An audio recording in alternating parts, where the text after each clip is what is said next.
नमस्कार दोस्तों, आज मैं हिंदी की चैप्टर पहलवान की ढोलक से 20 इंपॉर्टेंट क्वेश्चंस जो मुझे इंपॉर्टेंट लगते हैं और उनके एग्जाम में आने के चांसेस काफ़ी हाई हैं उस पर डिस्कस करूंगा। मेरा नाम है प्रशांत कुमार और आप देख रहे हैं स्मार्ट स्टडी। चलिए शुरू करते हैं।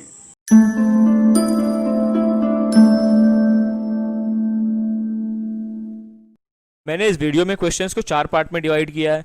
पहले 1 मार्क्स के क्वेश्चंस, फिर 2 marks, 3 marks and finally 5 marks के क्वेश्चंस हैं। क्वेश्चन नंबर 1, गांव में कौन सी बीमारी फैली है? गांव में हैजा और मलेरिया नामक बीमारी फैली है। गांव किस तरह कांप रहा है? गांव मलेरिया और हैजा से पीड़ित है और वह एक डरे हुए बच्चे की तरह कांप रहा है। लेखक किस वातावरण का वर्णन किया है? लेखक सर्दियों के दिनों का वर्णन कर रहा है। अमावस्या की रात है, यहाँ चारों ओर बेहद ठंडा और गहरा रात है। ढोलक बजाने की अवधि क्या थी? पहलवान के ढोलक बजाने का समय शाम से प्रातःकाल तक था। 9 वर्ष की आयु में किसके माँ बाप की मृत्यु हो गई थी? लुट्टन जब 9 वर्ष का था तभी उसके माँ बाप की मृत्यु हो गई थी। गांव की आर्थिक स्थिति कैसी थी? गांव की आर्थिक स्थिति दयनीय थी। घर के नाम पर टूटी फूटी झोपड़ियां थी जिनमें सुख नहीं था। लेखक गांव की रात्रि पर क्या टिप्पणी करते हैं? लेखक रात की भयावता का वर्णन करते हुए कहता है कि यह सर्दियों की अमावस्या की रात थी। मलेरिया और हैजा का प्रकोप था। हर तरफ हाहाकार मचा हुआ था। ढोलक से कैसी आवाज आती थी? ढोलक की आवाज थी चटधा गिरधा यानी आजा भिड़ जा। बीच बीच में चटाक चटधा यानी उठाकर पटक दे की आवाज आती थी। लुट्टन पहलवान क्यों बनना चाहता था? लुट्टन गांव वालों से बदला लेना चाहता था क्योंकि लुट्टन की सास को गांव के लोग तरह तरह की तकलीफें देते थे, इसलिए लुट्टन कसरत करके पहलवान बनना चाहता था। चांद सिंह कौन था? उसे किसने चुनौती दी थी? चांद सिंह गांव का एक मशहूर पहलवान था। उसे लुट्टन ने पहलवानी की चुनौती दी थी। लुट्टन का पालन पोषण किसने किया और वह क्यों मशहूर हुआ? लुट्टन के माता पिता उसके बचपन में ही मर गए थे। उसका पालन पोषण उसकी विधवा सास ने किया। उसने चांद सिंह जैसे प्रसिद्ध पहलवान को हराकर राज पहलवान बनने का गौरव प्राप्त किया, जिसके कारण वह मशहूर हो गया था। राजा साहब का बीच में कुश्ती रुकवाने का क्या कारण था? राजा साहब चांद सिंह की कुश्ती के बारे में जानते थे। उन्होंने चांद सिंह को पहले ही शेर के बच्चे की उपाधि दी थी। लुट्टन पहली बार दंगल लड़ रहा था, इसलिए राजा साहब ने कुश्ती बीच में ही रुकवा दी थी। लुट्टन सिंह का विरोध किसने और क्यों किया? लुट्टन सिंह का विरोध राज पंडितों और मैनेजर ने किया। वे दोनों उच्च जाति के थे और लुट्टन निम्न जाति का था। वे नहीं चाहते थे कि कोई निम्न वर्ग का राज पहलवान बने, इसलिए वे क्षत्रिय या ब्राह्मणों को राज पहलवान बनाना चाहते थे।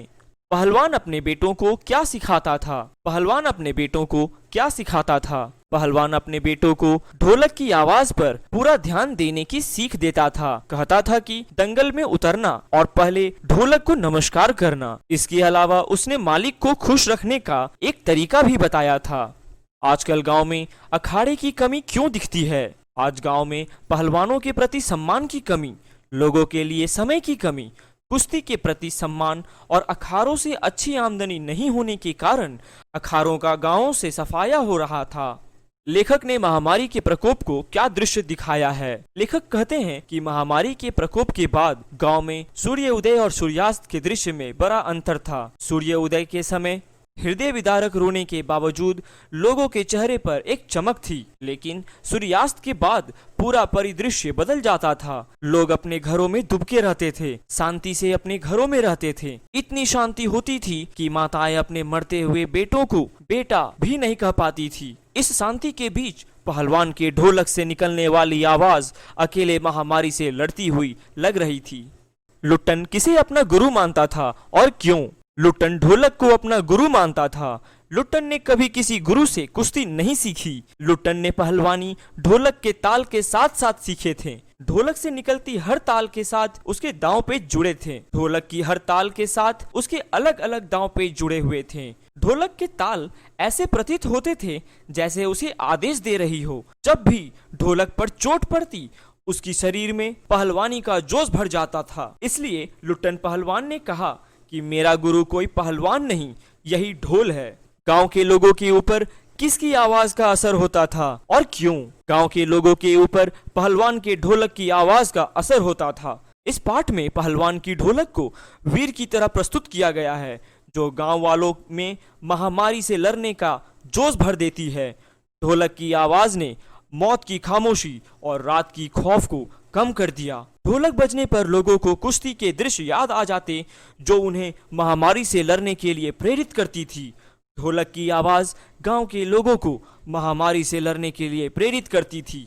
सितारों के माध्यम से लेखक क्या कहना चाहते हैं? सितारों के माध्यम से लेखक अकाल पीड़ितों के दुख को व्यक्त करना चाहते हैं। लेखक कहना चाहते हैं कि अकाल पीड़ित ग्रामीणों की पीड़ा को दूर करने वाला कोई नहीं था। ग्रामीणों के दुख को देखकर प्रकृति भी दुखी हो गई थी। लेखक कहते हैं कि यहाँ पर इतना दुख है कि यदि कोई सितारा टूटकर धरती पर आना चाहे तो रास्ते में ही उसकी सारी शक्ति छिन हो जाएगी तथा वह अपना सारा प्रकाश खो देगा। लेखक कहते हैं कि स्थिर तारे चमकते हुए दिखाई देते हैं और टूटे हुए तारे समाप्त हो जाते हैं। फणीश्वर नाथ रेणु का संक्षिप्त जीवन परिचय लिखिए। मैं चाहता हूं कि इस क्वेश्चन को आप लोग खुद से करें एज अ होमवर्क। आपको कोई भी डाउट होता है काइंडली मुझे कमेंट बॉक्स में बता दीजिएगा। Thank you.